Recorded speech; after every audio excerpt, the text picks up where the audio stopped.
네, 주주차 시작하겠습니다. 그 이제 대행 대집행 관련된 거죠. 이제 그 다음부터는 이제 공용 수용의 효과로서 대행 대집행을 이제 할 수 있는 그런 이제 상황인데요. 대행 같은 경우는 이제 돈을 받았어요. 손실보상금 이제 받아가지고 인도이전 의무가 있는데 어, 이제 나가질 않는다. 그러면은 이제 대행을 할 수 있도록 하죠. 대행. 그러면은 이 법령이 뭐라고 되어 있냐면 44조. 다만 토지나 물건을 인도하거나 이전할 자가 고의나 과실 없이 그 의무를 이행할 수 없을 때 사업 시행자가 과실 없이 토지나 물건을 인도하거나 이전할 의무가 있는 자를 알 수 없는 때에는 사업 시행자의 청구에 의해서 시장 등의 토지나 물건의 인도 또는 이전을 대행해야 된다. 그래서 토지보상법 또는 토지보호에 따른 처분으로 인한 의무를 이행할 자가 정해진 기간 이내에 의무를 이행하지 아니하거나 완료하기 어려운 경우 또는 그로하여 그 의무를 이행하게 하는 것이 현재의 공익을 해친다고 인정되는 사유가 있는 경우에는 사업 시행자는 시장 등에게 행정대집행법에서 정하는 바에 따라 대집행을 신청할 수 있다. 이 경우 신청을 받은 시장 등은 정당한 사유가 없으면 이에 따라야 된다. 그래서 사업 시행자는 국가나 지방자의 경우는 행정집이 정하는 바에 따라 직접 대집행을 할 수 있고요. 그 다음에 토지 수용에는 재결이 있으면 수용하거나 사용할 토지나 물건이 토지 등의 고의나 과실 없이 멸실되거나 훼손된 경우 그로 인한 손실은 사업 시행자가 부담하다. 이게 뭐냐면은 법적으로 위험부담 이전입니다. 그래서 이제 채무자 위험부담주의 예외로서 우리가 목적물에 대해서 이제 우리가 소유권 이전하기 전에 이렇게 물건이 있어요. 이제 계약을 했죠. 계약을 하고 그다음에 이제 잔금을 치러요. 근데 중간에 사이에 이게 홍수가 났어요. 홍수가 나서 없어져 버렸어요. 그러면 토지는 그대로 있는데 이제 건물은 없어요. 건물은 없어요. 그러면은 잔금을 치를 때 토지값은 달라고 할 수 있는데 건물은 지금 없잖아요. 그렇죠? 이게 없으면은 이게 뭐냐면 잔금 시에 돈이 없다 목적물이 그러면은 이게 이제 대표적인 채무자 위험부담으로 위험부담주의에서 결국 채무자는 여기 목적물을 그 인도 이전해줘야 할 사람이잖아요. 건물이 지금 없단 말이에요. 채무자 위험부담 자기가 위험부담을 감수하고 돈을 달라고 할 수 있다 없다? 없다 이렇게 되는 거죠.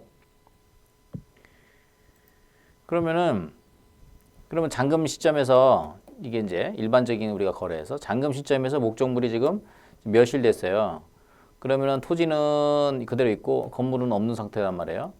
그러면은 이 건물에 대한 부분에 있어서는 이제 일반 거래에서는 건물에 대해서는 저기 매도자가 돈 달라고 할 수가 없어요. 왜냐하면 목적물이 멸실됐으니까. 근데 이제 토지보상에서는 이게 이제 억울할 수가 있는 거예요. 억울할 수가 있으니까 이렇게 하면은 너무 저기 그 피해종자 관점에서 봐도 이게 너무 억울할 수 있다. 응? 너무 억울. 실제로 그렇죠? 그러니까 지금 공익사업 때문에 지금 저기 그 내 땅이 이제 뺏기는 상황인데 지금 재수가 없어가지고 목적물이 멸실된다고 하면요. 얼마나 지금 이제 소위 우리 속된 말로 열받는 일이에요. 그렇죠? 지금 이제 공익사업 해가지고 돈도 받아야 되는데 지금 홍수가 나가지고 목적물도 떼들어가 보고 보상도 못 받게 되는 그런 상황이 생겨버렸어요. 그러면 이제 상당히 지금 난감한 상황이잖아요. 그렇죠? 그래서 법에서는 자 이런 그 민법상 채무자 위험부담주의의 예외로서 지금 재결의 순에 사용할 토지나 물건이 토지 등의 소유자 등의 고의나 과실 없이 그러니까 자기가 일부러 때려부신 경우는 안 되고요. 그는 멸실되거나 또는 훼손된 경우로 인해서 보상은 사업 시행자가 부담한다. 돈을 줘라라고 하는 그런 측면이 있는 거고요. 그 다음에 담보물권제 물상대위라고 해서 담보물권의 목적물이 수용되나 사용된 경우에 그 담보물권은 그 목적물의 수용 또는 사용으로 인해서 채무자가 받을 보상금에 행사할 수가 있는데 다만 그 보상금이 채무자에게 지급되기 전에 어떻게 돼요? 압류를 해야 되는데 이미 제3자가 압류하여 그 보상금의 특정성이 상실되지 않고 있다면 담보권 스스로 이를 압류하지 않아도 된다 이런 내용인데요. 쉽게 얘기하면 이제 이게 그거죠. 예를 들면은 보상금을 이제 2020년 9월 30일 날 받기로 했어요. 이제 오전 10시 저기 저 고양시 농협 2층 강당에서 소유권 이제 넘기로 해서 소유권 넘기로 했어요. 오전에 이제 10시에 돈을 받는데 이게 지금 근저당권이 설정되어 있는 거예요. 근저당권 설정. 근저당권 설정되어 있는데 이 사람이 이제 근저당권 설정되어 있으면은 이제 이게 지금 근저당권자가 이거에 대해서 지금 10시에 보상금 지급되니까 예, 통장에 대한 압류, 지급정지 신청하면 되거든요. 지급정지 신청해가지고 내가 근저당권이 이게 이제 예를 들면 15억 땅이었다. 그런데 내가 근저당권을 예를 들면 5억 받을 게 있다.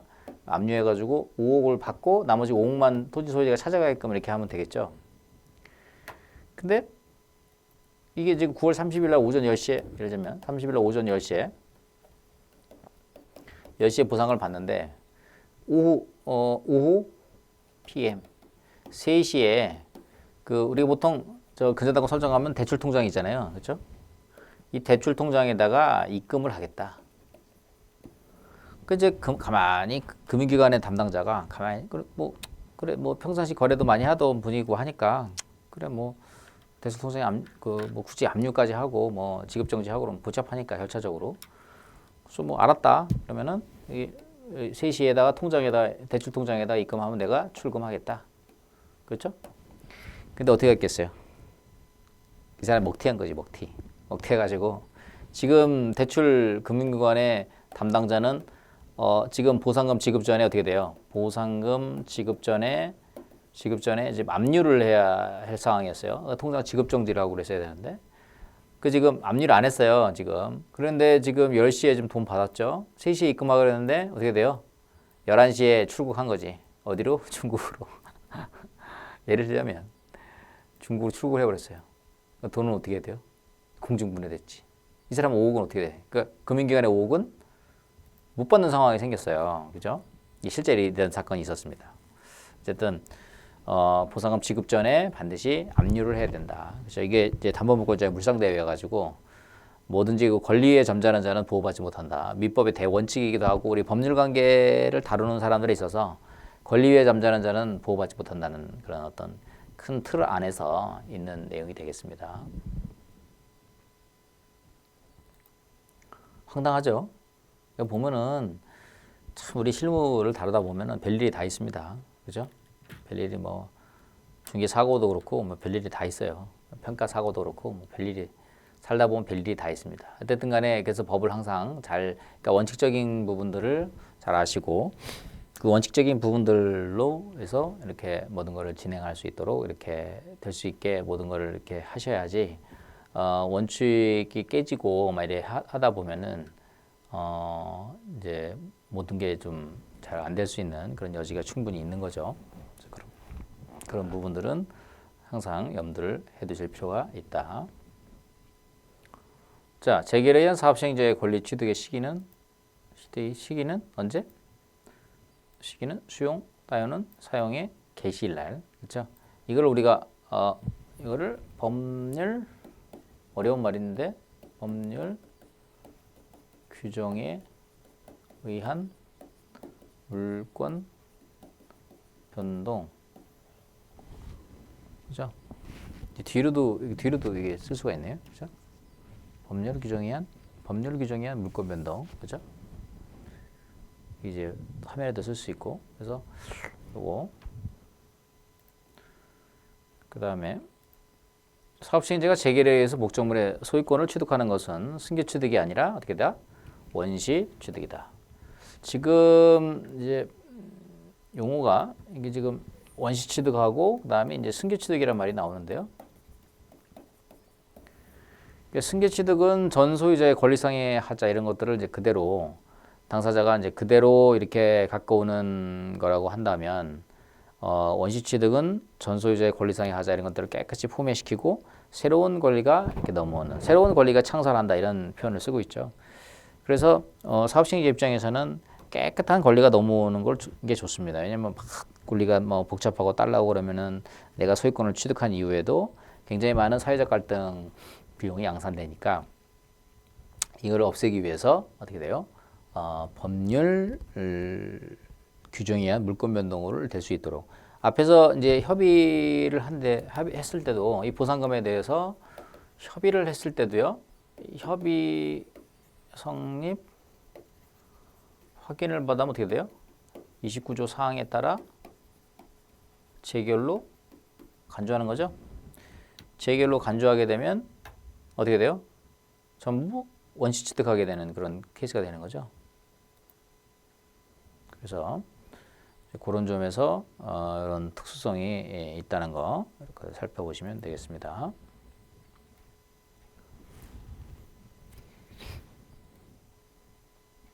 그래서 수용의 개시일날 수용 목적물에 대한 종래 모든 권리는 소멸함과 동시에 사업 시행자는 아무런 부담이나 흠이 없는 완전한 소유권이 되어서 사법상 매매에 있어서와 같이 권리 하자의 담보나 물건 하자 담보의 문제는 발생하지 않는다. 또한 형식상 명의인을 피수용자로 확정하고 수용의 절차를 마친 경우에도 그 수용의 효과를 부인할 수 없으므로 수용 목적물의 소유자가 누구이냐를 묻지 않고 사업 시행자는 완전하고 확실하게 그 권리를 취득한다. 대법원 판례에 있습니다. 그렇죠? 토지 수용법에 의한 수용 재결의 효과로서 수용에 의한 기업자의 토지 소유권은 취득은 소유자와 수용자의 법률 행위에 의한 승계 취득이 아니라 법률 규정에 의한 원시 취득하는 것이므로 토지 소유자가 토지보상법 제63조 규정에 그러니까 지금으로 따지면 이게 그 40조 공탁 관련된 거죠. 규정에 부담한 토지 인도 의무에는 수용 목적물의 수문 하자가 있는 경우에도 하자 담보 책임이 포함되지 아니하여 토지 소유자는 수용의 시기까지 지금 수용의 개시일까지죠. 수용 대상 토지를 현존 상태 그대로 기업자에게 인도할 의무가 있을 뿐이다. 그렇죠? 수용으로 인한 그 부동산 물권 변동 민법 187조에 따라서 등기하지 않아도 그 여력이 발생하고 사업 시행자가 단독으로 등기를 신청할 수 있다. 이게 이제 그 제3자에게 처분을 하려면은 등기를 해야 됩니다. 우리 등기 형식주의이기 때문에 이제 우리가 이제 그 인터넷도 발달되고 뭐 그렇죠. 그래서 제가 이걸 이제 우리 그 법제사장님한테 이제 말씀을 드렸는데 그 이제는 이제 등기 공신력의 문제 이런 것들을 예전에 이제 뭐 그런 그 전산이라든가 이런 것들이 잘 완성이 안 돼가지고 진정한 소유자를 확정하기 어려운 상황에서 등기 공신력 관련된 부분들이 이제 그 문제가 있는 그런 부분들이 많이 있었죠. 그래서 등기 공신력이 없는 그런 상황이 있는데 제가 보기에는 요즘 뭐 공인중개사 뭐 이런 거 혹시 뭐 이상하게 정부가 이상한 다이렉트 할 수 있게 그런 시스템을 구축한다 이런 거 말고 저는 정부가 그 해야 될 일 중에 하나가 이 등기에 관련된 내용을 이제는 통합을 해야 된다. 대법원 그게 뭐 수조에 걸친다고 아마 용역이 나온 걸로 알고 있는데 대법원에서 지금 부동산 등기를 쥐고 있고 그 다음에 우리 행안부에서 지금 건축물 대장이라든가 그 우리 현황에 대한 공부를 지금 관리하고 있잖아요. 그래서 이거를 비효율적으로 우리 그 뭐 중개하시는 분들이나 평가하시는 분들이나 변호사, 뭐 행정사, 뭐 여러 자격사, 세무사도 마찬가지지만 이 사회적 병이 어마어마 커요. 등기 떼고 건축물 대장 떼고 뭐 토지연계 확인서 떼고 그죠? 계속 떼고 이게요 하나의 공부에 일을 종합적으로다가 하면 되잖아요. 그죠? 그리고 등기 공신력도 인정해주고 그 나중에 정부가 먼저 물어주고 문제가 생겼을 때 그 구상권 행사하면 되잖아요. 지금 정부가 해야 될 일은 지금 그 AI가 되고 이제 뭐 이렇게 됐으면은 이거를 그 등기부 그죠? 제가 기회가 되면 한번 더 정책적으로 제안을 해볼 건데 중개사협회나 평가사협회 혼내고 자꾸 그러지 말고 정부 이상한 정책 피고 그러지 말고 저는 이거부터 우리 국민들한테 불편을 주고 있는 자 등기부 이게 뭐 저것뿐만 아니에요. 저기 그 그 중개사뿐만 아니라 감정평가사 뭐 변호사 그죠? 모든 자격사들이 지금 등기부 떼야 되죠. 건축물 그러니까 등기 이것도 뭐 이 명칭도 뭐 등기사항 전부 증명서 떼야죠. 건축물 대장, 토지 대장, 그죠? 그다음에 토지용 계획 확인서, 그다음에 지적도, 다 관리 주체가 달라. 이거 관리 주체 다르고. 이걸 어떻게 해야 돼요? 이거를 이제 하나로 통합하는 작업, 하나의 통합. 이거를 정부가 돈 들여가지고 수조 원을 들이든 돈 들여서 저는 이거를 해야 된다고 봅니다. 이걸 해서 이제는 등기 공신력도 인정을 해주게끔 하고 이제 뭐 미수복지역 땅 빼고는 지금 대한민국 국민의 누구 땅이고 누구 거 뭐 이게 뭐 다 지금 확인이 됐잖아요. 물론 이제 개개 중에 뭐 명의 신탁이 있고 뭐 그래서 그런 판례도 있습니다만 그거는 뭐 판례적으로 해결을 하면 되는 거고 이게 등기부 공신력 인정해주고 그래야지 이게 이제 저번 참에 그 이상한 사건이 하나 있었는데 어떤 사건이었냐면 남편분들은 잘 살아야 돼요. 와이프가 부인이 남편을 이제 그죠? 남편을 뭐 약을 먹였나? 그래가지고 이제 사망을 했어요. 그래가지고 이제 그게 나중에 이제 살인으로 밝혀졌죠. 그래가지고 이제 살인이라든가 이런 걸 하게 되면 이제 상속이 제한되잖아요. 그러면은 그거를 이제 동생인가? 그러니까 일종의 동생이 이제 나중에 상속받게 되는 뭐 그런 상황에서 소송을 해가지고 소유권을 동생이 갖고 왔는데 등기 공신력이 없다 보니까 제3자가 그거를 배우자가 상속받았으니까 배우자 건 줄 알고 등기를 했는데 이상한 이제 제3자가 껴가지고 그거 원래 내 거다 등기 공신력이 없다 이래가지고 그래서 그 부인이 남편을 뭐에서 어떻게 살해했는지 모르겠지만 어쨌든 열받아가지고 했는지 모르겠지만 어쨌든 간에 그래가지고 배우자와 명의로 상속등기가 된 상태를 믿고 선의 제3자가 거래를 했는데 그게 공신력이 없다는 이유로 동생에게 이제 상속등기가 가게 된 그런 그 케이스도 있고 뭐 아주 특이한 케이스도 꽤 여러 가지가 있는데 지금이야말로 정부가 진짜 우리 그 일자리 창출 이런 측면에서도 보면 이런 거를 지금 대법원에서 등기부 쥐고 있고 건축물 대장 소유권 쥐고 있고 건축물 대장 토지 대장 이거 행안부가 쥐고 있고 이런 걸 그러지 말고 뭐 대법원이 됐든 아니면 행안부가 됐든 뭐 어디가 됐든 간에 부동산 거래원 이런 거 좀 만들지 말고요. 이런 거 이상한 분석 뭐원 이런 거 하지 말고 이런 제도적인 거를 통합적으로 이렇게 해서 국민들한테 좀 편안하게 좀 뭐 건축물 대장 이런 거 하면 한꺼번에 딱 나올 수 있게끔 그죠? 갑구 뭐 예를 들면 소유권 그죠? 을구 소유권 이외의 권리 그다음에 병구 그다음 공시지가 관련된 거 그다음에 정구 뭐 이런 거 해서 정구에 이거 우리 임대차 관련된 내용을 넣든지 그죠? 뭐 이렇게 해가지고 갑을병정 그리고 이래 해서 우리가 한꺼번에 다 정리하게끔 그러니까 하나 공모가 되면 등기부도 소유권 효력도 있고 건축물의 현황에 대한 자료도 있고 뭐 이렇게 그렇죠? 이렇게 해가지고 이거를 일사천리로 할 수 있게끔 이렇게 제도를 정비를 물론 이게 많은 돈이 들겠죠. 제가 이제 법제처장님하고 그 식사할 기회가 있어서 이게 하면서 이거 처장 이거 좀 이렇게 정리해야 될지 아니냐 그렇죠? 그랬더니 이제 우리 법제처장님도 맞는 말씀이다. 이게 지금 이제 세상이 이제 변했는데 이제 이게 예산이 많이 들다 보니까 뭐 내부적으로도 우리 법제처나 이렇게 관계기관에서 논의를 이제 내부적으로는 이렇게 생각을 하는 것 같긴 해요. 근데 이런 거를 좀 해줘서 국민들한테 좀 편안하게 모든 거를 딱 할 수 있게끔 이렇게 해야지 모든 서류를 하나하나 일일이 다 떼게끔 하고 그죠? 여기다 뭐 하나에다 지적도도 좀 놓고 그죠? 요즘 얼마나 시스템이 좋습니까? 이거 프로테크 이런 걸로 해야지 지적도도 놓고 뭐 토지형 계획 항서도 놓고 그래서 한 장만 딱 떼면은 한 부만 떼면은 소유권 그다음에 현황에 관련된 거 딱딱딱딱 이렇게 볼 수 있게끔 그죠? 공시지가도 볼 수 있고 토지형 계획 지적도 뭐 이런 거 다 볼 수 있게끔 이렇게 해놔야죠. 이 시대가 지금 어떤 시대인데 이런 거는 좀 연구해가지고 이런 걸 좀 국민들한테 좀 서비스를 해주고 좀 지금 대법원이나 지금 행안부나 행정부나 이 알력을 가지고 할 게 아니라 이거를 하나로 통합을 해서 국민들한테 좀 편안한 서비스를 좀 하게끔 시대가 변했잖아요. 이렇게 해줘야지. 저는 이 등기를 가르치고 이런 거 이제 뭐 공탁 관련된 거 가르치고 할 때마다 아주 이것만 보면 좀 좀 뭐랄까요?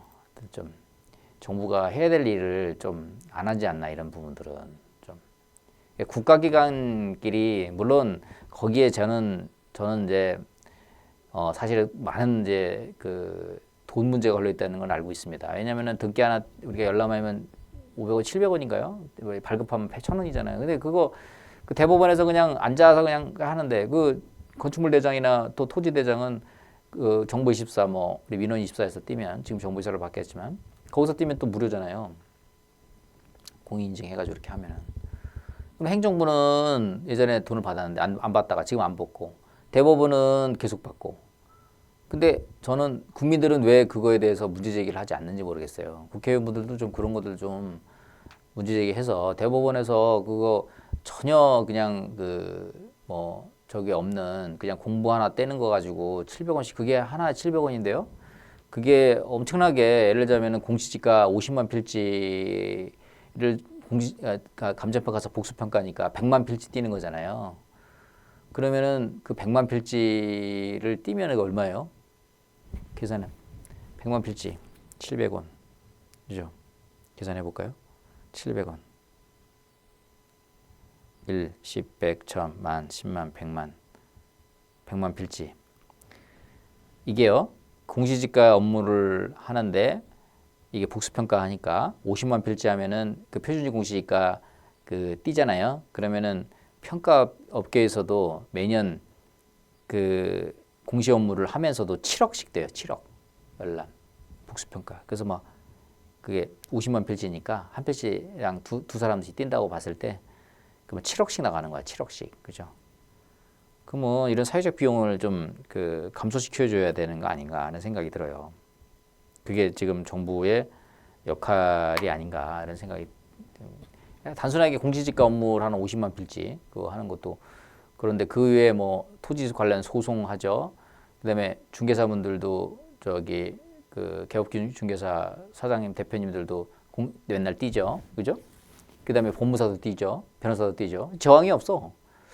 근데 왜 저항이 없나 하는 건 그런 생각을 합니다. 항상 이거 볼 때마다 등기 나올 때마다 항상 생각하는 게 이런 그 국민들의 삶에 어떤 직접적인 영향을 미치는 이런 등기 문제에 대해서 우리가 이번 학기 손실보상제도도 하지만 손실보상도 물론 이제 등기 확인해서 뭐 소유자 확인하고 건축물 대장, 토지 대장 확인, 현황 확인해서 이제 보상받고 하지만 결국은 이 제도를 만든다는 거는 국민들한테 편안하고 효율적으로 되게끔 제도를 만드는 거잖아요. 그죠? 그런데 그런 제도가 국민들한테 불편을 주고 비용을 더 많이 양산하게 하고 그렇게 한다 그러면 그 제도는 바꾸는 게 맞죠. 그렇죠?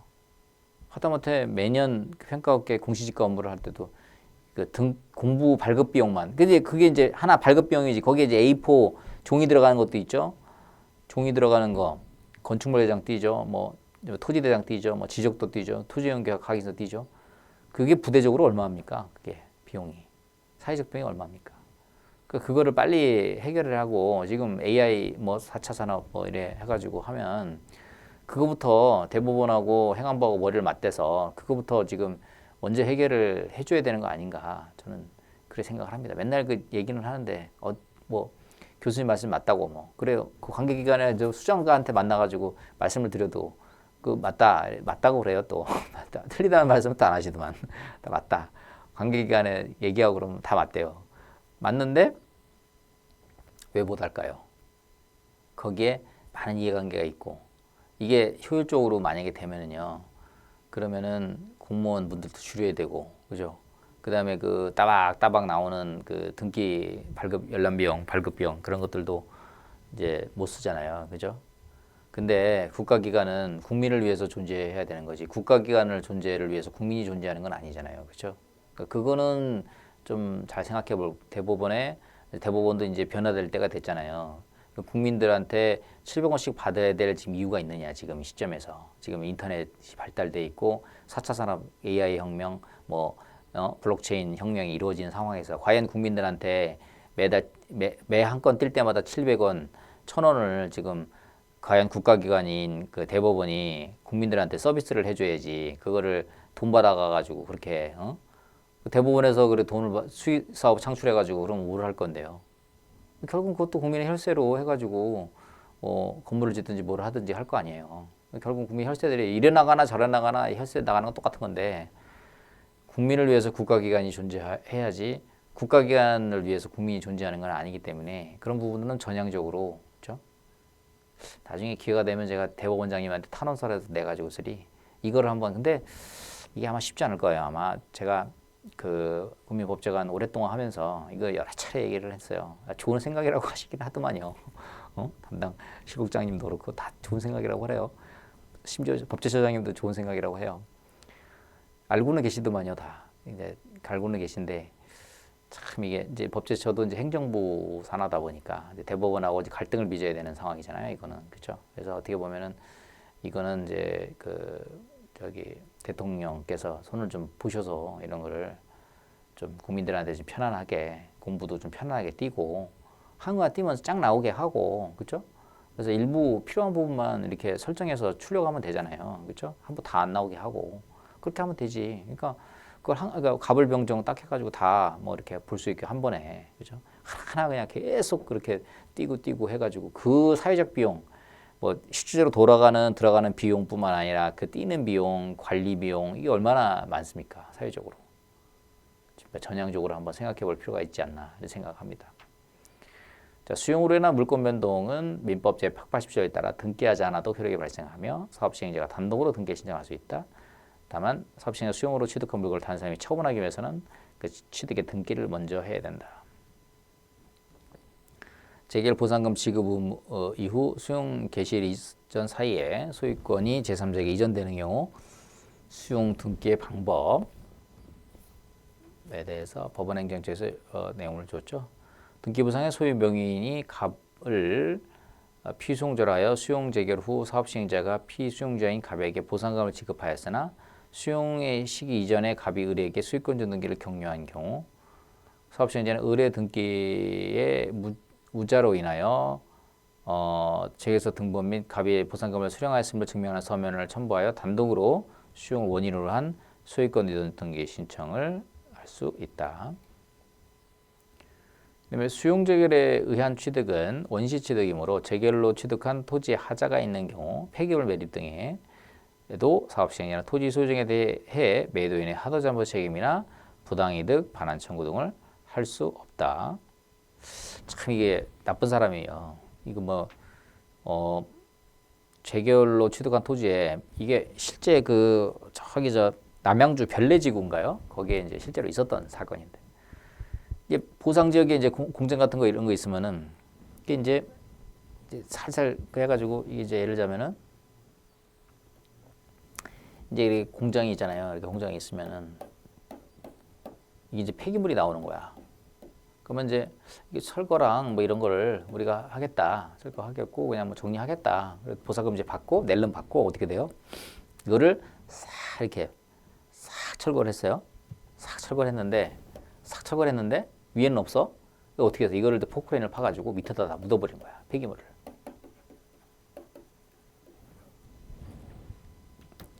이게 이제 임차인이 이렇게 하는 경우이고 제3자 뭐 이렇게 무단으로 막 그렇게 하는 경우가 있겠죠. 어쨌든 간에 이런 경우가 흔히 있습니다. 어쨌든 일단씩 흔히 있어요. 그러면은 자 소유권을 취득해서 이제 공익 사업을 이제 진행을 해야 되는 그런 상황이 생기잖아요. 그러면은 어떻게 돼요? 공익 사업을 시행하게 되면은 여기가 이제 필요한 게 땅이잖아, 땅. 사업 시행자가 필요한 게 땅입니다. 땅을 통해서 별내지구 이제 뭐 공익 사업을 예를 들자면 공익 사업을 한다. 뭐 택지개발지구에서 저기 아파트를 건설한다. 그러면 이제 공익 사업을 하잖아요. 그러면 이제 여기 딱 들어가가지고 보니까 깨끗하게 건물은 다 없네, 없어졌네, 뭐 폐기물도 없어졌네. 그래가지고 이제 그래 공익 사업을 한번 해볼까? 이제 포크레인을 이제 갖고 들어와가지고 이제 땅을 이제 파가지고 공익 사업을 이제 진행하려고 보니까 열어보니까 어떻게 돼요? 이 안에 엄청 폐기물이 숨겨져 있는 거야. 그렇죠? 그래서 이제 이거를 우리 부동산 감정평가나 이런 데서는 뭐 스티그마 효과 해서 오염부동산 이런 거를 이제 주로 얘기하는데 실제로 이런 이제 오염부동산에 관련된 뭐 여러 가지 연구들도 많이 있긴 해요. 그죠? 어쨌든 간에 이제 법리적으로는 일종의 이제 하자담보 책임의 문제가 이제 발생하는 그런 책이 있는 거죠. 그런 컨셉이 있는 건데. 그러면 토지보상법에 의한 수용재결의 효과로서 내용을 보면은 수용재결의 효과로서 수용에 의한 기업자, 사업시행자의 토지 소유권 취득은 토지 소유자와 수용자와의 법률에 의해서 승계대 취득하는 것이 아니라 법률 규정에 의해서 원시 취득하는 것이므로 토지 소유자가 토지보상법 규정에 의해서 부담하는 토지의 인도 의무에는 수용 목적물의 숨은 하자가 있는 경우에도 하자담보 책임이 포함되지 아니하여 토지 소유자는 수용의 시기, 수용의 개시일까지 수용 대상 토지를 현존 상태 그대로 사업 시행자에게 인도할 의무가 있을 뿐이다. 제3자가 무단으로 폐기물을 매립하여 놓은 상태의 토지를 수용한 경우 위 폐기물은 토지의 토사와 물리적으로 분리할 수 없을 정도로 혼합되어 있어 독립된 물건이 아니며 토지보상법상의 이전료를 지급하고 이전시켜야 되는 물건도 아니어서 토지 소유자는 폐기물의 이전 의무가 있다고 볼 수 없다. 원심의 판단을 수긍한 사례. 수용 재결이 있은 후에 수용 대상 토지의 숨은 하자가 발견된 때에는 불법 기간이 경과되지 아니하는 경우라면 공평에 견지해서 사업 시행자는 그 하자를 이유로 재결에 대한 이의를 거쳐 손실보상금의 감액을 내세워 행정소송을 제기할 수 있다고 보는 것이 상당하나 이러한 불복 조처를 취하지 않음으로써 그 재결에 대해서 더 이상 다툴 수 없게 된 경우에는 사업 시행자는 그 재결이 당연 무효이거나 취소되지 않는 한 재결에서 정한 손실보상금의 산정에 있어서 위 하자가 반영되지 않았다는 이유로 민사소송 절차로 토지 소유자에게 부당이득의 반환을 구할 수는 없다. 제3자가 무단으로 한 케이스가 되겠습니다. 실제 보면은 왜 땅 임대차 해가지고 뉴스에도 많이 나왔죠. 그 땅 임대한다고 해놓고 임대를 했어요. 예를 들자면 임대를 이렇게 해놓고 여기다 이제 바리케이트를 막 쳐놓는 거야. 바리케이트 쳐놓은 다음에 여기다가 뭐요? 막 폐기물을 다 해놓은 거지. 뭐 이렇게 쌓아놔가지고 있죠. 폐기물 해가지고 가보니까 막 폐기물 산이 돼버린 거야. 그리고 먹튀 보증금 예를 들면 1,000에 뭐 50만 원, 막 100만 원, 1,000만 원 보증금 1,000에 예를 들면 100만 원, 그죠? 10달 미루면 끝나는 거 아니야? 그래놓고 뭐 한 6달, 뭐 10달 미룬 다음에 먹튀해버리는 거지, 그죠? 폐기물 여기 막 수억 원어치 폐기물이 쌓여 있는. 실제로 이게 폐기물이 이렇게 쌓여 있는 것도 저희가 많이 봤어요. 진짜 보면 진짜 나쁜 사람. 전 이런 거 보면서 진짜 대한민국에 나쁜 사람도 많구나. 저렇게 그 남의 땅에 임대차 해가지고 그 보상이 되는 걸 뻔히 알면서 이게 싸게 임대차 한 다음에 이제 소유자가 못 보게 바리케이드를 쳐놓은 다음에 거기 위에다가 이제 가려놓고 가림막 같은 거 다 쳐놓고 거기다가 폐기물을 막 버려가지고, 그죠? 나쁜 사람이죠, 그죠? 나쁜 사람 참 많습니다. 경기가 어려울수록 더 나쁜 사람들도 많이 나타나긴 하는데 하여튼 착하게 살아야 되겠습니다. 그렇죠? 이게요, 옛말에 그런 말 했어요. 당대가 부자가 되려면 집터를 잘 써야 되고 이제 자손이 번창하려면은 조상님묘를 잘 써야 된다는 말이 있는데요. 이게 그 당대 자기뿐만 아니라 자기 제 후손들한테도 이 나쁘게 살면요 절대 그 복을 못 받습니다. 그렇죠? 좋게 살다 가야지. 그래야 그 나쁜 기운이 결국은 다음 세대에게 넘어가는 거예요, 진짜로. 그걸 제가 어떻게 알았냐면은 뭐 나쁜 기운이라기보다는 이게 이제 도살장 같은 거를 도살장 같은 평가한 적이 있었는데 그 도살장을 가면은요 그 도살장에 있는 그 도살하는 사장님, 그죠? 우리 친구 중에도 도살하는 정육점 지은 친구가 있었어. 희한하게 제가 가면 뭐 거기 소나 또는 뭐 개 이런 애들이 막 짖고 막 그래요. 막 짖고 막 그래요. 뭐 애들이 뭐 낯선 사람이니까 짖는가 보다. 뭐 그래서 생각을 했는데 그 저 도살장하는 그 저 정육점 하는 친구랑 같이 이렇게 거기를 가요. 그러면요 한번 제가 가본 적이 있어요. 또 실제로 이제 거기 인근 지역에 이제 가본 적이 있었는데 하나도 그저 뭐 강아지, 개고 뭐 소고 하나도 울거나 뭐 짖거나 그러질 않더라고. 오히려 막 개들은 막 무서워가지고 막 질질질 막 오줌도 싸고 애들이 막 소 같은 경우도 막 눈물을 뚝뚝 흘리면서 막 그쵸? 막 그러는 거예요. 야, 그 뭔가 그래서 왜 그러지? 내가 혼자 왔을 때는 막 저거 하고 그러는데 막 그 개들이 막 저 죽이려고 막 막 물러가고 막 그러는데 막 그 줄듯이 막 짖고 막 그러는데 그 도살 사장님이 그쵸? 도살장 그 사장님이 왔을 때는 너무 조용한 거야. 그쵸? 그 새로 낯선 사람인데도 그러더라고요. 그래가지고 좀 희한하다 하다가 이제 뭐 이렇게 일 마친 다음에 그래서 제가 그 너무 궁금해서 물어봤어요. 거기 친구한테도 물어보고 거기 한 두 번인가 제가 물어봤는데 그 도살장 그 하시는 사장님한테도 물어봤는데 그분이 답변이 의외더라고요. 뭐라냐면 자기한테는 피 냄새가 난다는 거야. 무슨 피 냄새가 나요? 내가 맡아보니까 아무 냄새도 안 나더라고. 아무 냄새도 안 나고 뭐 좋은 향수도 뿌리셨네요. 막 그죠? 근데 그 강아지 개들하고 소 이런 데는 도살업을 하고 있는 그 사장님의 피 냄새를 맡는다는 거예요. 직관적으로 눈빛이라. 그래서 제가 그걸 제가 들은 다음에 야 동물들이 그런 거를 직관적으로 판단하는구나. 사람도 이렇게 왜 착하게 살아오신 분들, 그러니까 왜 벽면 수영을 하시는 그 뭐죠? 그 스님들 같은 경우 보면은 사람들을 잘 만나지도 않는데 그런 분들은 이 사람이 잘 될 사람인지 잘못될 사람인지 좋은 사람인지 나쁜 사람인지 금방 이렇게 알아내는 게 있어요. 그렇죠? 그래서 신기하다 생각했는데 저희도 이제 저도 감정평가사고 여기 이제 우리 감정평가 선배님들도 계시고 우리 후배님도 계시지만은 사람만 빼고 다 평가하잖아요. 그죠? 근데 희한하게 시간이 지나면은 사람만 빼고 다 평가하는데 사람만 평가하게 돼. 그죠? 따로 제가 명리학도 제가 공부한 적도 있고 그랬는데 그 이유가 왜 그러냐? 결국은 사람이 이제 평가가 될 수 있는 그렇죠? 직관적으로. 그래서 스님한테도 제가 아주 주지 스님 저기 양평에 있는 주지 스님한테 한번 여쭤본 적도 있는데 이렇게 면벽 수영을 하고 사람을 안 만나다 보면은 사람의 기운을 금방 읽을 수 있대요. 맑게 있는 분은 맑고 착하게 사신 분은 이게 이 사람의 기운이 좋은 기운인지 나쁜 기운인지 이런 것들을 금방 알 수가 있다는 거예요. 그렇죠? 그러니까 뭐 도살장은 뭐 말할 것도 없지. 걔네들은 이제 그 소하고 개 이런 것들은 인생이 걸린 문제니까 자기 삶이 걸린 문제잖아요. 걔네들도 생명이 걸린 문제고, 그죠? 피 냄새를 금방 맡는다는 거지. 그리고 벽면 수영하는 스님들도 그걸 금방 안다는 거죠, 그렇죠? 그러니까 착하게 살아야 된다. 그거를 계속 자녀들도 몸으로 피부로 이게 느낀다는 거예요, 그렇죠?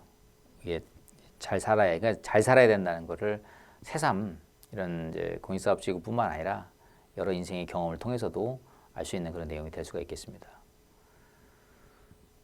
자, 그래서 사업시행자가 가지는 토지나 물건의 인도 또는 이전의 청구권은 수용의 효과에 따라 발생하는 권리이므로 해당 물건 등이 사업인정 이전 또는 이후에 설치되었는지 합법 또는 불법적으로 설치되었는지를 묻지 않고 그 물건을 이전할 또는 토지 소유자 등뿐만 아니라 불법 점유자, 사업인정 후 새로의 권리를 취득한 자에게도 주장할 수가 있다. 만일 인도 또는 이전 의무자가 인도 또는 이전에 응하지 않으면 차임 상당의 부당이득 반환 의무가 발생한다. 이게 SH가 그 이제 보상금칙 공탁에서 이제 이게 그 뭐예요? 이제 다 일을 처리하고 보상금칙 공탁해서 이제 소유권을 이제 갖고 왔는데 거기 이제 컨테이너 박스 같은 것들을 그 공익사업 지역에 컨테이너 박스를 그렇죠?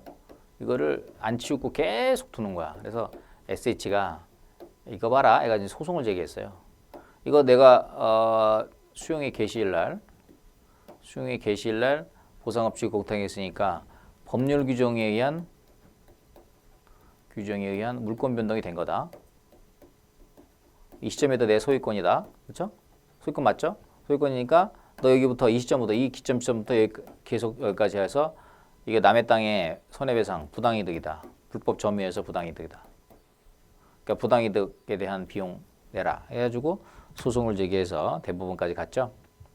그래서 이 판례가 존재한 다음부터는 어떻게 돼요? 불법 점유에 따른 부당이득 반환은 반드시 해줘야 된다라는 이제 판례가 주류를 이루게 된 거죠.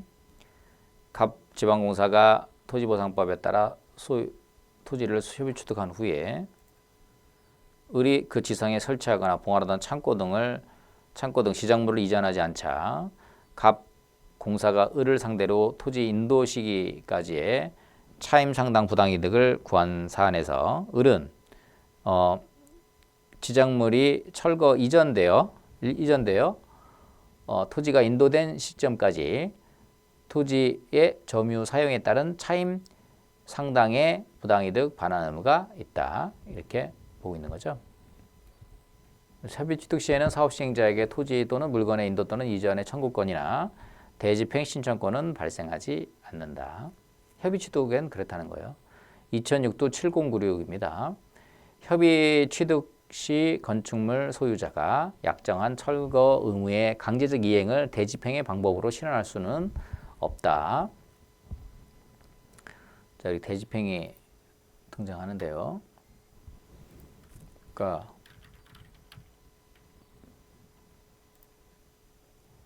자 보면 대집행에 관련된 일반법이 있습니다. 행정대집행법이죠.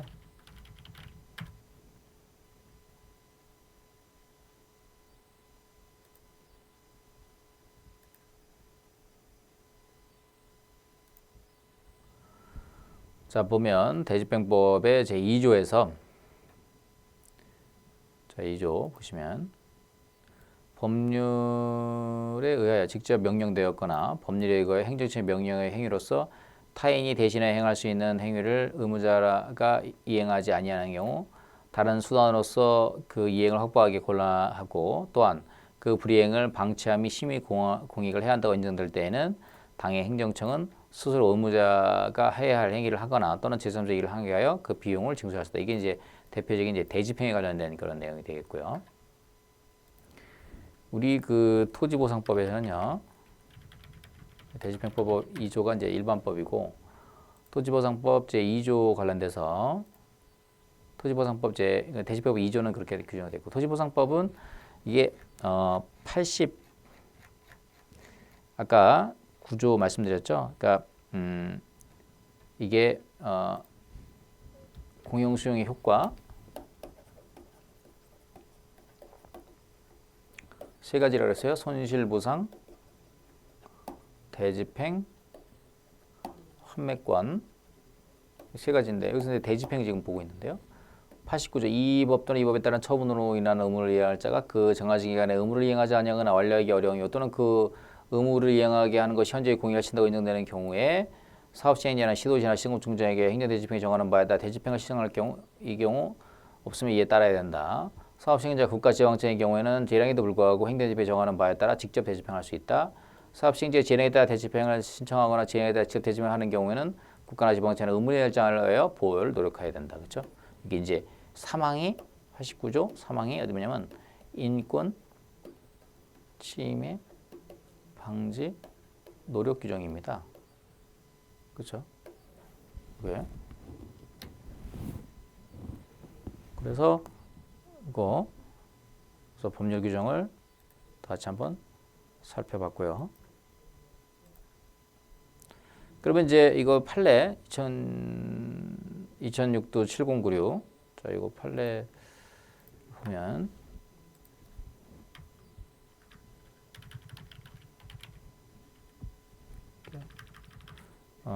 대법원 종합법률정보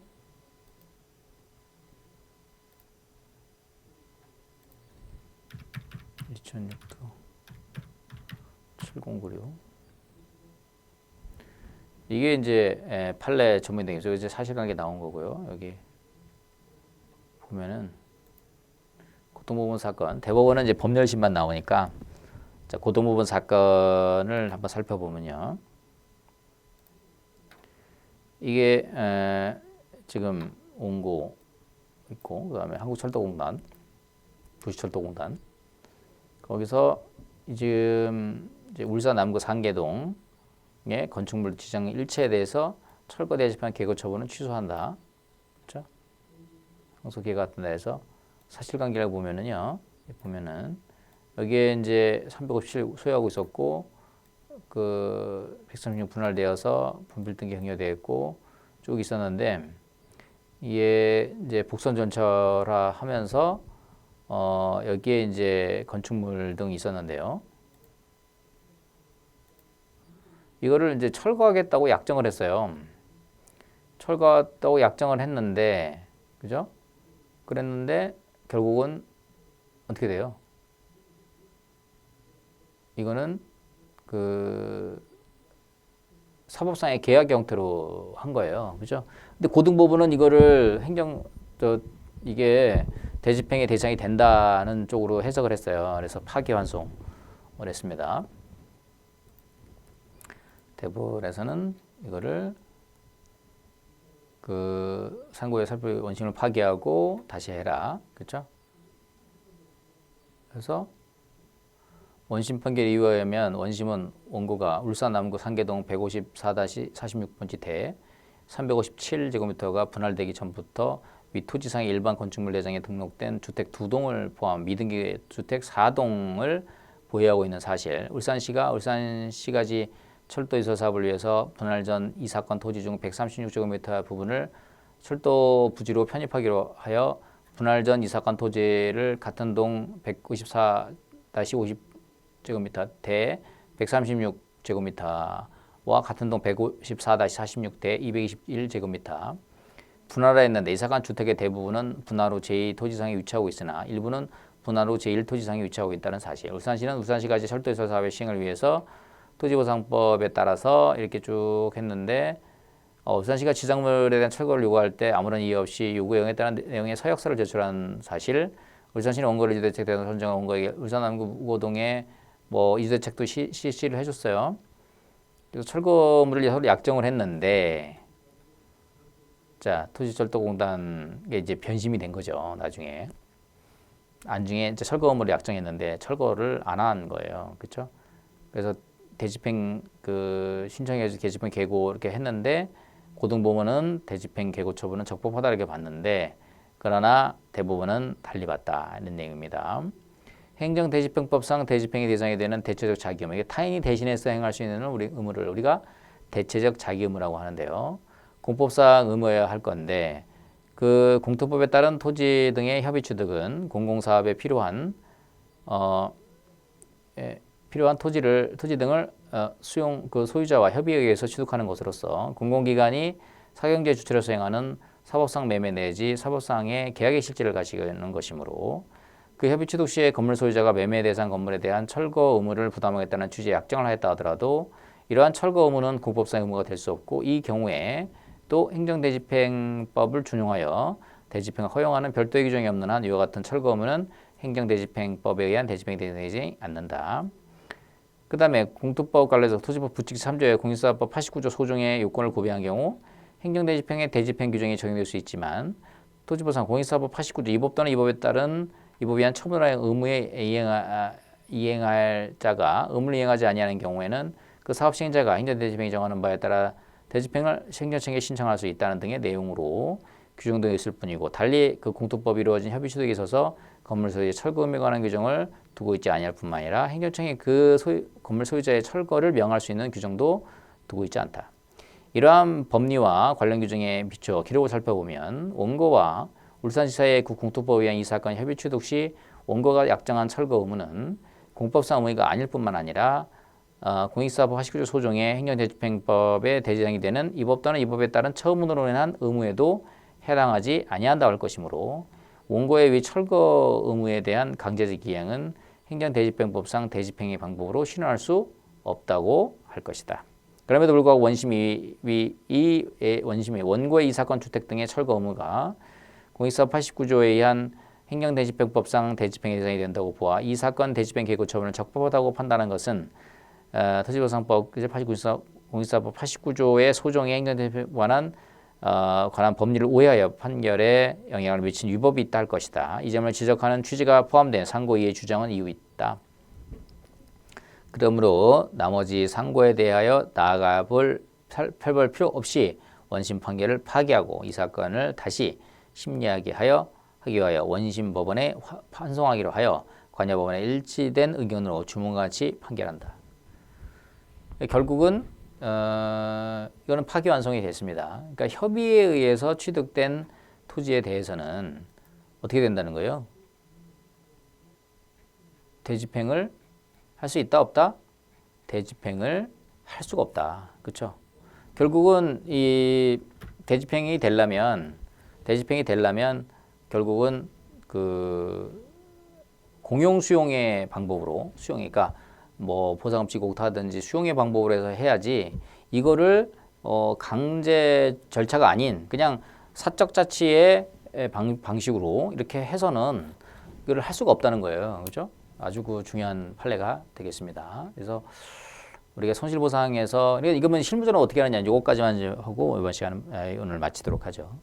실무적으로는 이제 협의를 했는데 이제 안 됐어요. 수용계절 보전시공대 안 나갔어요. 그러면 어떻게 하냐면은 이게 이제 사람이 신체로 그냥 뭐 농지나 임양 같은 경우는 나무 뭐 저기 없으니까 문제지만 이게 이제 주택 같은 경우는 사람이 신체로 실력을 행사해서 점유를 만약에 막 으쌰으쌰 해가지고 막 띠 팍 두르고 막 으쌰으쌰 하잖아요. 그러면은 이거는 이제 그 뭐 방법이 없잖아요. 그래서 어떻게 하냐면은 명도 소송을 제기합니다. 그러니까 점유 이전 가처분 신청이나 명도 소송을 제기해서 그래가지고 강제적으로 이제 수용하는 방식으로, 그러니까 뭐 강제 집행하는 방식으로, 그렇죠?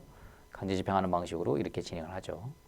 예, 그래서 우리가 직접 강제를 해서 우리 토지보상법에 직접 강제가 없습니다. 뭐 군사시설법하고 뭐 식품위생법, 출입구관리법에서는 이제 직접 강제 규정이 있지만 우리 토지보상법에는 직접 강제 규정이 없기 때문에 사람의 신체의 실력을 가해서 끌어낼 수는 없다. 그래서 결과적으로 명도소송 제기해서 확정평을 받아가지고 채무명의 받아서 결국은 강제 집행하는 방식으로 될 수밖에 없다. 이렇게 정리를 해두시면 되겠습니다.